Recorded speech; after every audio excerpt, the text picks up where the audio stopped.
Vienna in November is a city of grayscale. The sky hangs low and heavy, a slab of wet concrete pressing down on the Baroque spires. For Eitan Vardi, it was the perfect camouflage. At 68, Eitan was officially a ghost. To the Israeli Pension Authority, he was a former logistics consultant for the Ministry of Agriculture. To a very select few in a windowless office in Tel Aviv, he was a legend of the Syria unit, a man who had specialized in deep cover penetration and resolutions across Eastern Europe during the twilight of the Cold War. But today he was just an old man in a wool coat, seeking warmth in the Kunsthistorisches Museum. He wasn't looking for targets. He wasn't checking for tails, though the habit of catching his reflection in shop windows never truly left him. He was simply looking at art, or so he told himself. The museum was quiet, the air thick with the smell of floor wax and old varnish. Eitan wandered through the wing dedicated to late 20th century realism, a period he usually found tedious. He turned a corner into a smaller, dimly lit gallery. There were only 3 other people in the room. A young couple whispering in German and a security guard bored out of his mind, scrolling through his phone. And there it was. Hanging on the far wall, flanked by 2 aggressive abstract pieces, was a painting titled Winter in the Urals, 1982. The artist was listed as Viktor Volkov, a minor Soviet painter who had defected to the West in the late 80s and died in obscurity in London. The painting depicted a desolate, snowy landscape, birch trees bent under the weight of ice, a frozen river cutting through the foreground, and in the distance the faint, blurry outline of an industrial complex obscured by a blizzard. It was technically competent but emotionally cold. Most people would have glanced at it and moved on. Eitan stopped. He didn't just look, he scanned. It was a reflex honed by 40 years of searching for anomalies in the mundane. Something about the brushstrokes on the frozen river bothered him. In the world of intelligence, you are taught that the devil isn't in the details. The devil is the detail. Eitan stepped closer, ignoring the polite distance usually kept by museum patrons. He adjusted his glasses. He wasn't looking at the art, he was looking at the math. The ripples in the ice. They weren't random. A painter captures light and shadow. Volkov had captured a sequence.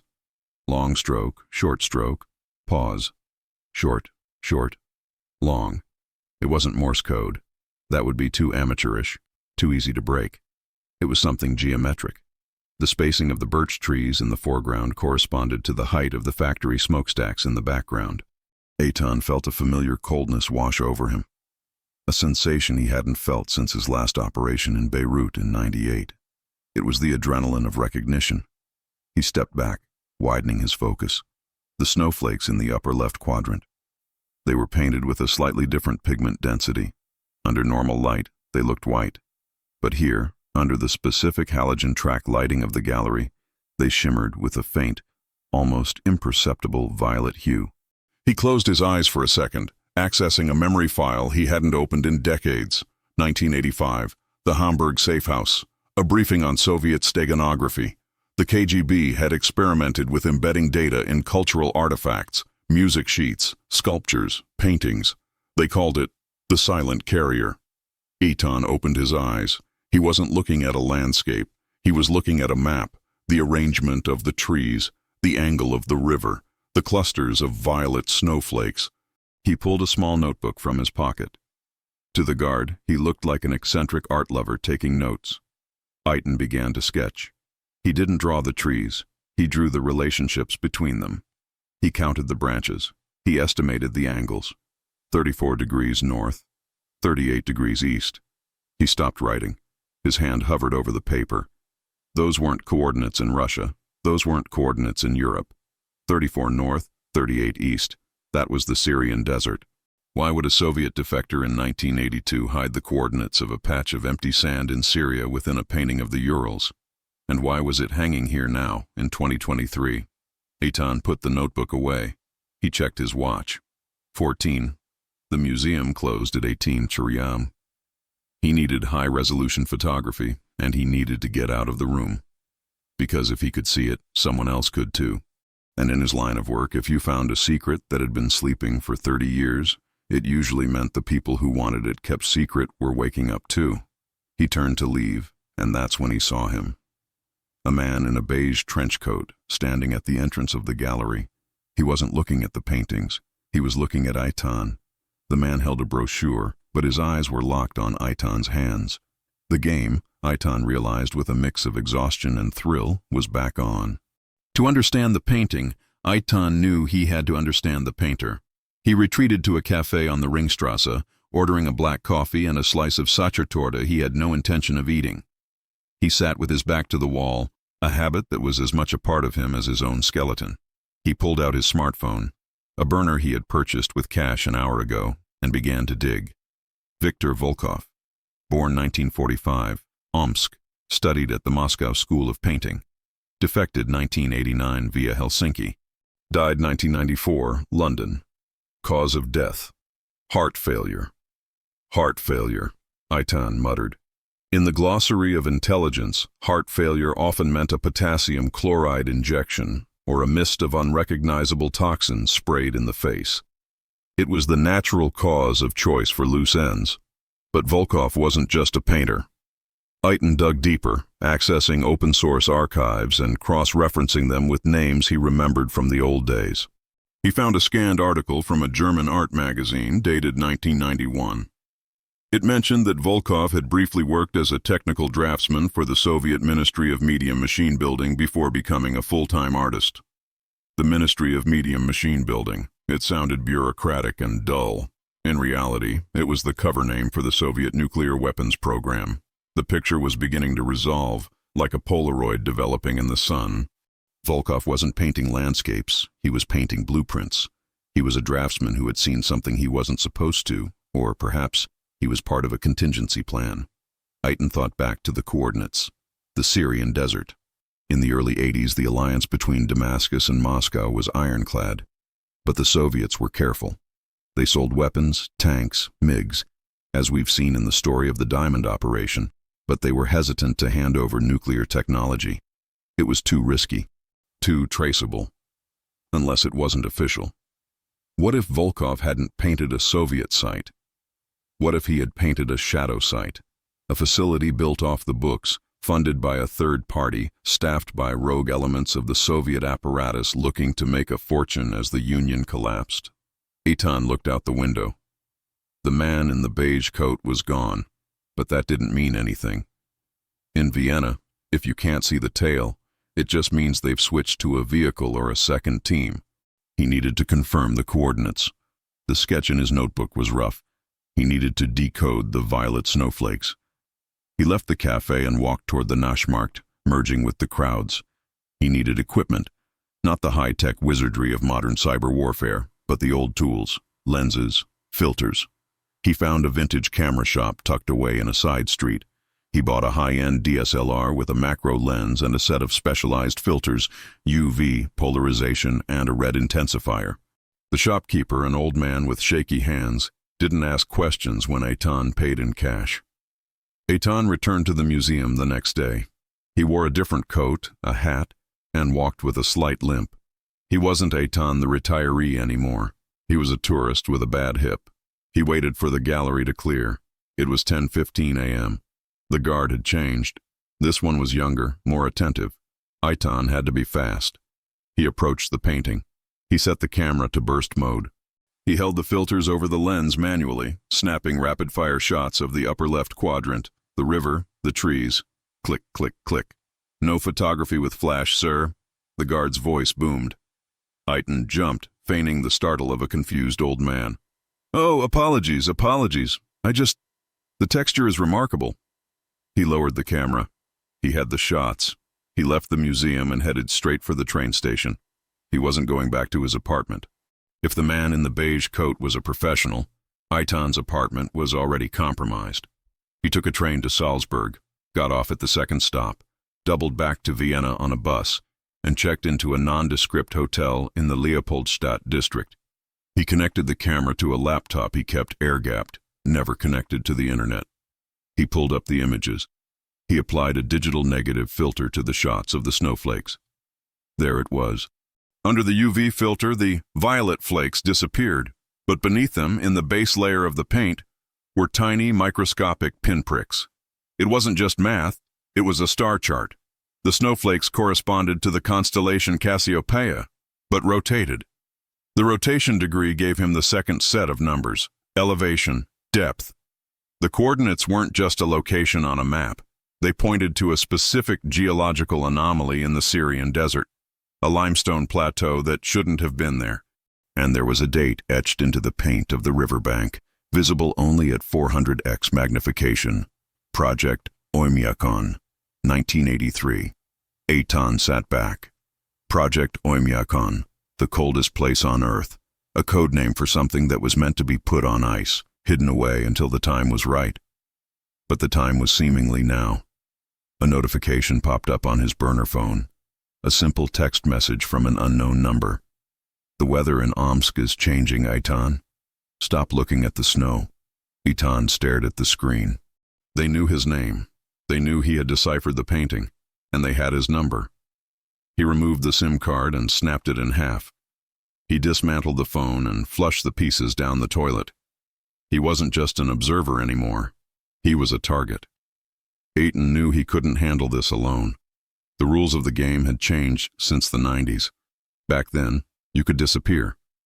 Now, with facial recognition, gait analysis, and digital footprints, invisibility was a myth. He needed the institution. He needed Mossad. But he couldn't just call the hotline.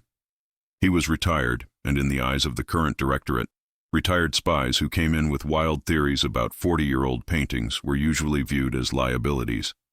Senile old men chasing ghosts. He needed a back channel. He went to a public library and accessed a secure encrypted email drop box he hadn't used in 5 years. He typed a message. No names, no locations. Just a sequence of numbers and a phrase. The shepherd has found a lost sheep in the snow, requesting extraction of data. Priority red.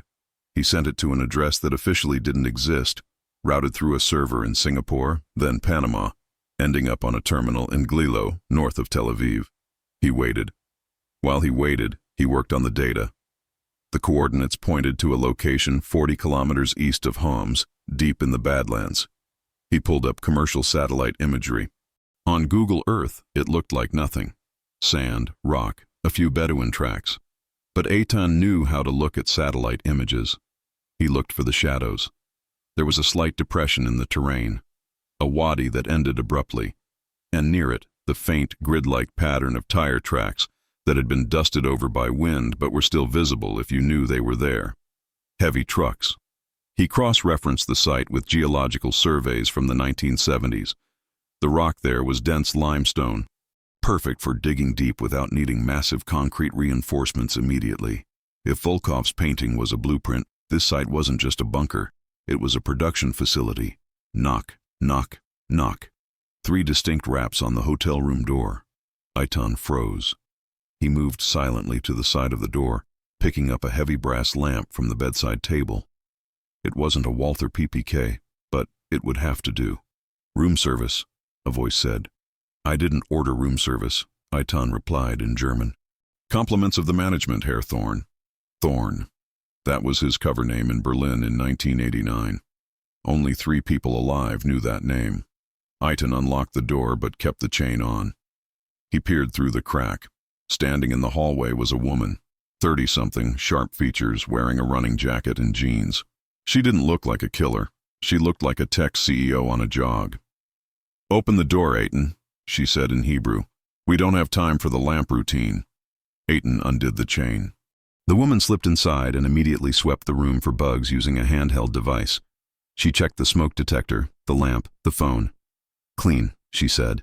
She turned to him. I'm Yael. Section 8. We got your email. You triggered a lot of alarms, old man. Section 8. Research and analysis? Eitan scoffed. I used to eat lunch with your bosses before you were born. Why did they send an analyst? Because the action division thinks you're senile, Yael said bluntly. But I looked at the file you referenced. Project Oymyakon. It doesn't exist in our database. That's why I'm here. If it's not in the Mossad database, it's either nothing or it's everything. Eitan pointed to the laptop. Look at the snow. Yael sat down. She looked at the digital negatives. She looked at the star chart. She looked at the coordinates. Her skepticism evaporated, replaced by the cold focus of a professional. This is a centrifuge array.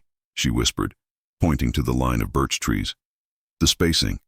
It's consistent with the P1 centrifuge design used by the Pakistanis and the early Iranians. But this painting is from 1982.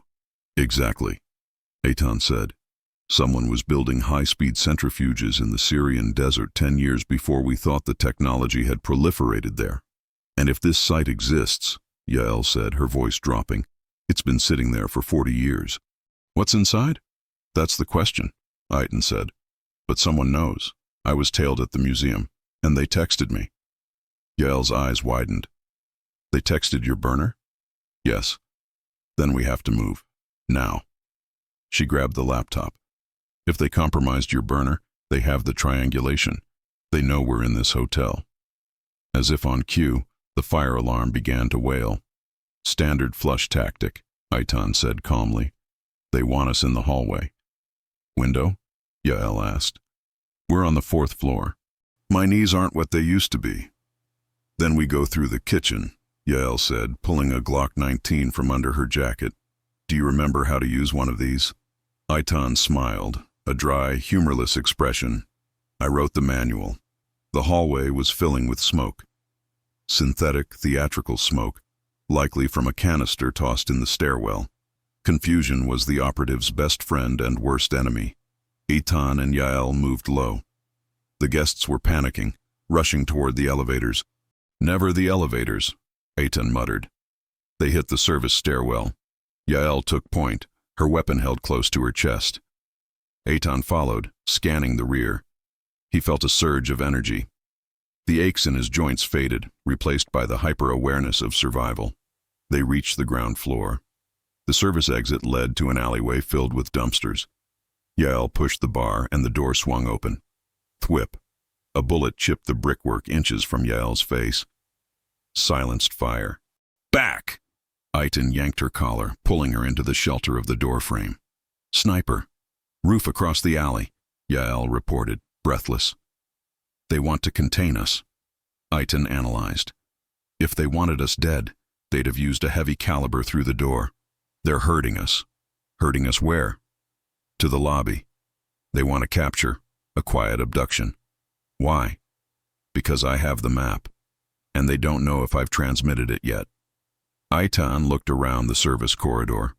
Laundry carts. A chute. Yael, give me your phone. What? Give it to me. She handed him her encrypted smartphone. Eitan tossed it into a laundry cart filled with towels. He then shoved the cart with all his strength out the door into the alley. Thwip, thwip, thwip. The sniper engaged the moving cart. Go! Eitan shouted. They didn't go into the alley. They turned and sprinted back into the hotel kitchen. The chefs were gone, evacuated. Eitan grabbed a heavy cast-iron skillet from a burner, old habits die hard, and moved toward the delivery bay. A van was idling outside the delivery dock. A black Mercedes Sprinter. The side door was open. 2 men in tactical gear were waiting. They anticipated the kitchen, Yael hissed. We're boxed in. Eitan looked at the fire suppression system on the ceiling. Do you have a flashbang? I'm an analyst, Eitan, not a commando. I have a gun and a laptop. Shoot the sprinkler valve. There, above the fryer. Yael didn't hesitate. She fired. The valve shattered. Water erupted from the pipe, cascading directly into the deep fryer full of boiling oil. The reaction was instantaneous and violent. A massive pillar of steam and grease fire exploded outward. The kitchen was instantly filled with blinding, scalding white fog. Move! They charged through the whiteout. The men at the van were blinded, coughing, shielding their faces from the heat. Eitan didn't stop to fight. He shoulder-checked one operative, sending him sprawling into the wet floor. Yael fired 2 suppression shots into the tires of the van. They burst out onto the street. The chaos of the fire alarm had drawn a crowd. Sirens were wailing in the distance. The police. We can't be found by the Polizei, Eitan said. They'll run our prints. I'm dead, remember? My car is 3 blocks over, Yael said. Parking garage. They blended into the crowd of onlookers, walking briskly but not running. They reached the garage. Yael's car was a gray Audi. As they pulled out into traffic, Eitan slumped back in the seat. His heart was hammering a dangerous rhythm. He looked at his hands. They were shaking, not from fear, but from the crash of adrenaline leaving his system. "You okay?" Yael asked, checking the rearview mirror. "I need a drink," Eaton said. "And I need to know who those men were. They weren't Syrians. Syrians don't use suppression tactics, they just spray and pray." "They were professionals," Yael agreed. "Russians? Maybe, or private contractors, former Wagner types. Or," Eaton said darker, "someone else, someone who has been waiting for Volkov's secret to surface." They drove in silence for a while, heading out of the city toward the countryside. "Where are we going?" Eitan asked. "Safe house in Graz," Yael said. "Then we contact the director. This is too big for Section 8. We need authorization for a kinetic operation." "Kinetic?" Eitan laughed humorlessly. "You want to bomb the site?" "If it's a nuclear facility, yes. That's the Begin doctrine. No enemy of Israel in the Middle East shall possess a nuclear weapon." "It's not that simple," Eitan said. "If that facility has been there since 1983 and it's full of processed material, you bomb it, you create a Chernobyl in the desert. The fallout hits Jordan, maybe Israel. You can't just drop a JDAM on it." "Then what do we do?" Eitan looked at the digital copy of the painting on the laptop screen. "We have to go in," he said. "We have to see what's inside, and we have to neutralize it manually." "We?" Yael raised an eyebrow. "You're retired, Eitan. You're done." "I was the one who found it," Eitan said, his voice hard. "And I'm the only one who knows the layout. Volkov didn't just paint the coordinates, he painted the entrance." "Where?" "The bear," Eitan said. "In the painting. There's a bear in the corner, emerging from a cave. It's not a bear, it's a vent." Yael shook her head. "You're insane." "I'm Mossad," Eitan corrected. "It's the same thing."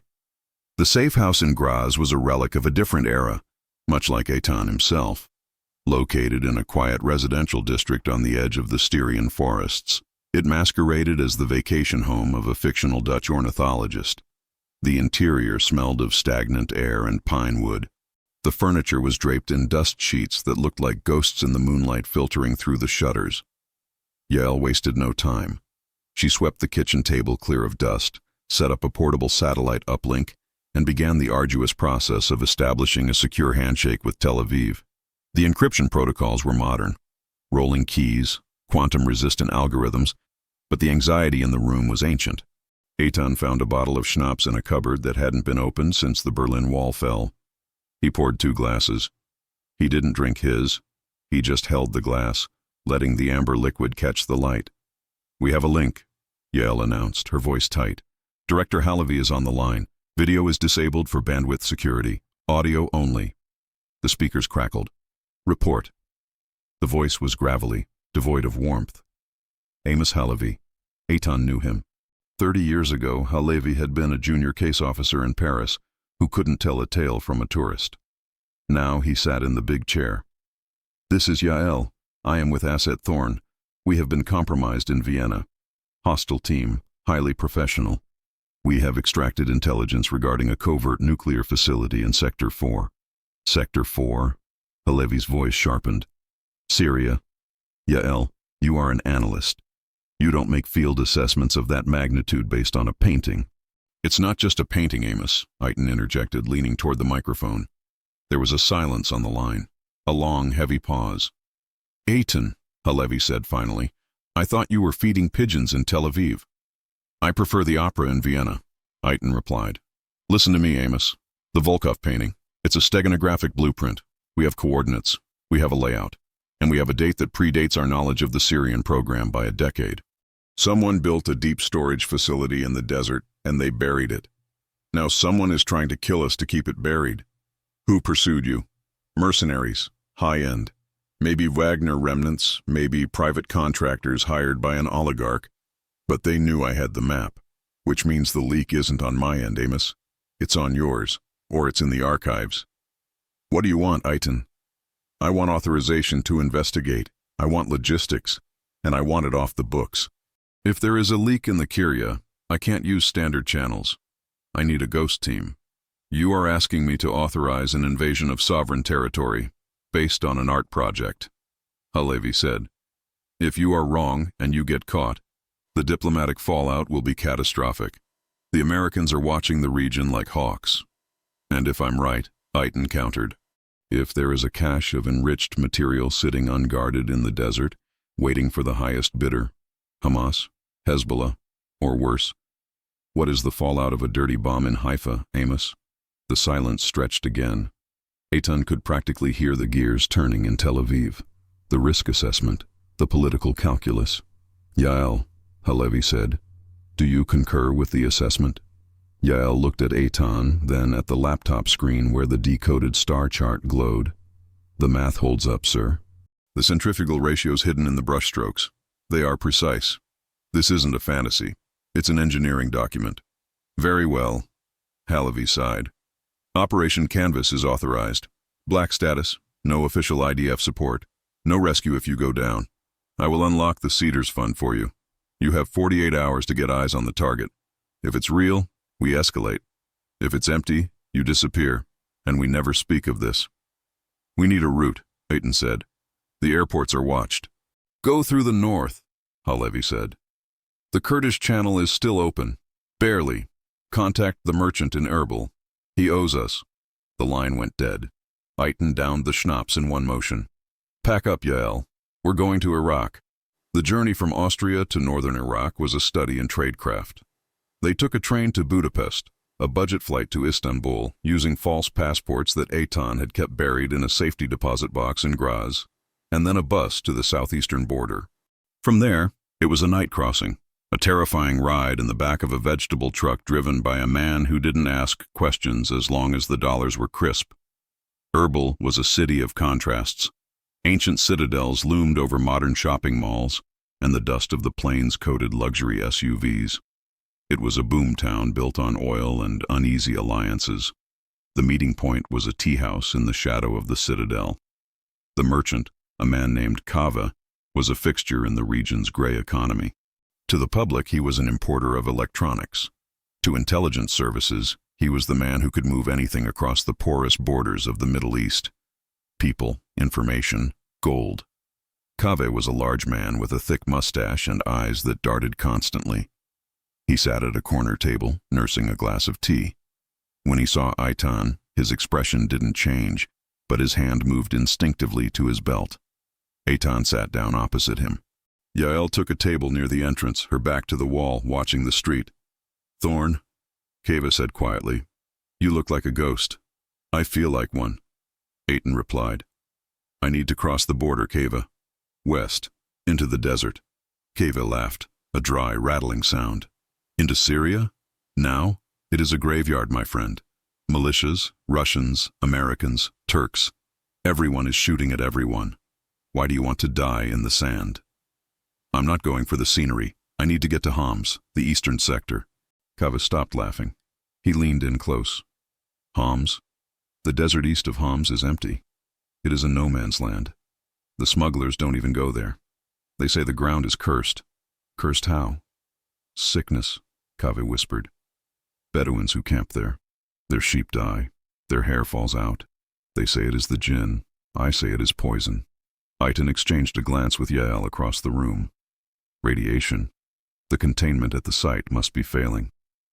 I need a vehicle, Kave, and I need equipment. Geiger counters. Excavation tools. Night vision. This will cost you. The price of safety has gone up. The Cedars Fund, Eitan said. Check the account. Kave pulled out a phone, tapped a few keys, and his eyes widened. The transfer from Tel Aviv had cleared. It was enough money to buy a small house in Zurich. You have your vehicle, Kave said, his demeanor instantly shifting to professional courtesy. A Toyota Land Cruiser, up-armored. I will have the equipment loaded. But the crossing, I cannot give you a guide. My men are afraid of the sickness. You drive alone. That's fine, Eitan said. One more thing. Has anyone else been asking about that sector? Kave hesitated. He looked at his tea. 2 weeks ago, a group of men. They didn't look like soldiers. They looked like scientists, but they carried weapons like soldiers. They spoke Russian. Did they go in? They went in, Kave said ominously. They haven't come back. Eitan stood up. Have the car ready in an hour. As they walked away from the tea house, Yael fell in step beside him. Russian scientists? That confirms it. The site is active. Or they're trying to reactivate it, Eitan said. Volkov's painting wasn't just a map for us. It was a map for them too. The question is, who got the copy? The border crossing was a jagged scar in the earth, a dry riverbed that marked the line between Iraq and Syria. Kava's Toyota was a beast of a machine, modified with auxiliary fuel tanks and run-flat tires. Eitan drove. He knew the desert. He knew how to read the shifting sands, how to spot the soft patches that would swallow a wheel. They crossed at 03 Sao, under the cover of a moonless night. They ran dark, no headlights, navigating solely by the green glow of night vision goggles.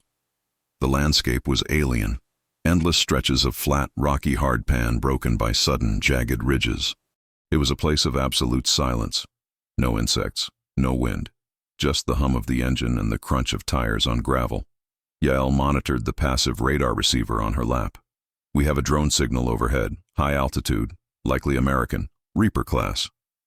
Ignore it, Eitan said. They're looking for convoys, not a single truck.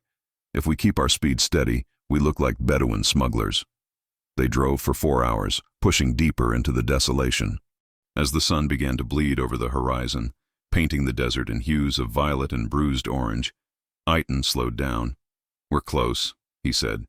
Check the radiation levels. Yael turned on the Geiger counter. It clicked rhythmically. Click, click, click. Normal background radiation. Eitan drove another 5 kilometers. Click, click, click, click. The rate increased, not dangerous yet, but elevated. We're hitting the plume, Yael said. It's leaking.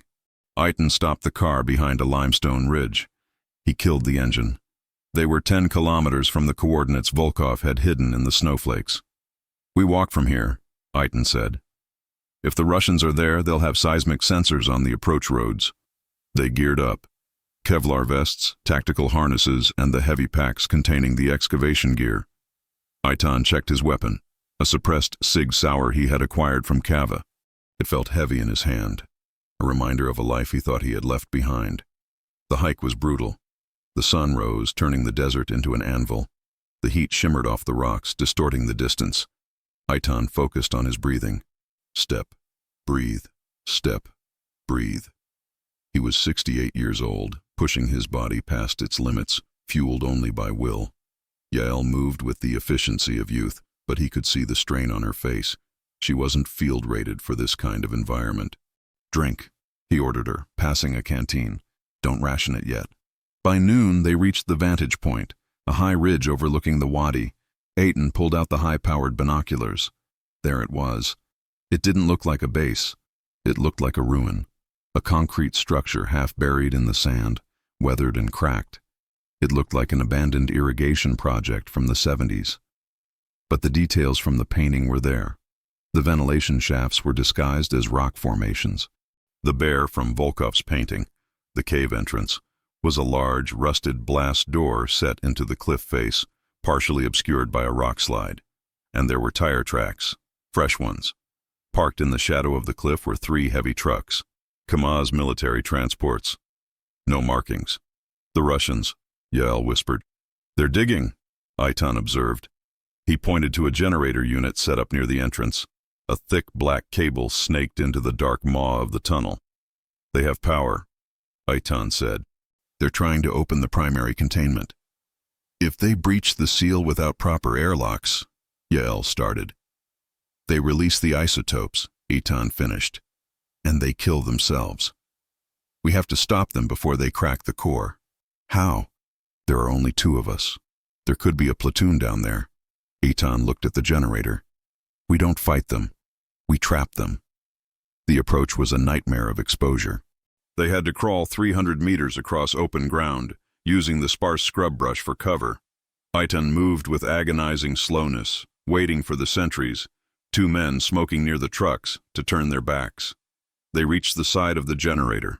The noise of the diesel engine masked their movements. Eitan inspected the setup. It was a professional rig, powering ventilation and lighting systems inside the complex. I'm going to rig the fuel line, Eitan whispered. A time delay. 30 minutes. then it kills the power. That leaves us in the dark too, Yael noted. We have NVGs. They might not. Chaos is our ally. Eitan worked quickly, using a multi-tool to weaken the coupling on the fuel intake. It would hold for a while, then vibration would shake it loose, starving the engine. They slipped past the trucks and into the tunnel entrance. The air inside was cool and smelled of damp earth and ozone. The rusted blast doors had been forced open with hydraulic jacks. They moved deeper. The tunnel was lined with concrete, the walls stenciled with faded Cyrillic warnings. Danger. Zone 1. The architecture was unmistakable. Soviet brutalism. Thick, heavy, built to survive a nuclear strike. But it was also crumbling. Roots from desert plants had broken through the ceiling in places. They reached a junction. Eitan consulted the mental map he had built from the painting. Left, he signaled. The bear emerging from the cave. The bear is the reactor core. The cave is the containment vessel. They moved left. The radiation counter on Yael's belt began to buzz angrily. She silenced it, but watched the readout. 0.5 sieverts, she whispered. Eitan, we can't stay here long. Long enough. They heard voices ahead, echoing harsh Russian commands. Eitan signaled a halt. They crouched behind a stack of rotting wooden crates labeled agricultural machinery. They peered around the corner. They were looking into a massive cavern. In the center stood a cylindrical structure, shrouded in scaffolding. It wasn't a reactor. It was a storage silo, a massive lead-lined vault. A team of men in hazmat suits were working on the vault door. They were using a thermal lance to cut through the locking mechanism. The sparks showered down like fireworks in the gloom. Standing back, overseeing the operation, was a man without a suit. He wore a heavy coat and smoked a cigarette. Eitan recognized him instantly from the Mossad files. Dmitry Volkov, the son of the painter. The son? Eitan breathed. Of course. The father hid the secret and the son came to claim the inheritance. He's not a scientist, Yael whispered. He's an arms dealer. He sells to the Iranians. If he opens that vault, Eitan said, he's not just stealing material. He's unleashing a ghost. The thermal lance cut through the last bolt. The massive circular door groaned. The men attached chains to a winch and began to pull. Creak! The door swung open, and then silence. The men in hazmat suits stepped back. They held up their Geiger counters. One of them screamed. It wasn't a scream of pain. It was a scream of terror. Back, back! The man yelled in Russian. The levels, it's spiking! Eitan watched as a faint blue glow began to emanate from the open vault. Cherenkov radiation. The air itself was ionizing. It's not secure, Yael gasped. The canisters, they've degraded. Dmitry Volkov didn't back down. He walked toward the vault, shielding his eyes. Get it out! Load it, he roared. We have a buyer waiting in Damascus. He's going to kill them all, Eitan said. And then he's going to put that leaking waste on a truck and drive it through a populated area. Eitan raised his weapon. The distance was 50 meters. A difficult shot with a pistol. Target the winch, Eitan whispered. Drop the door. It won't seal perfectly, Yael said. It will stop the immediate radiation flow. Do it. They both took aim. Eitan counted down. 3, 2, 1. Foot, 2 shots. Both hit the hydraulic winch mechanism holding the massive lead door open. The hydraulic line burst, spraying fluid. The tension cable snapped. Clang. The door slammed shut with the weight of 5 tons of lead. The blue glow was instantly cut off. Dmitry spun around, pulling a weapon from his coat. Contact, rear! The mercenaries dropped their tools and raised their rifles. The cavern erupted in gunfire. Bullets sparked off the concrete walls. Eitan and Yael were pinned. They were outgunned, outnumbered, and stuck in a radioactive tomb deep beneath the Syrian desert. And outside, the generator sputtered. The fuel line Eitan had rigged finally gave way. The lights flickered, once, twice, and then pitch black.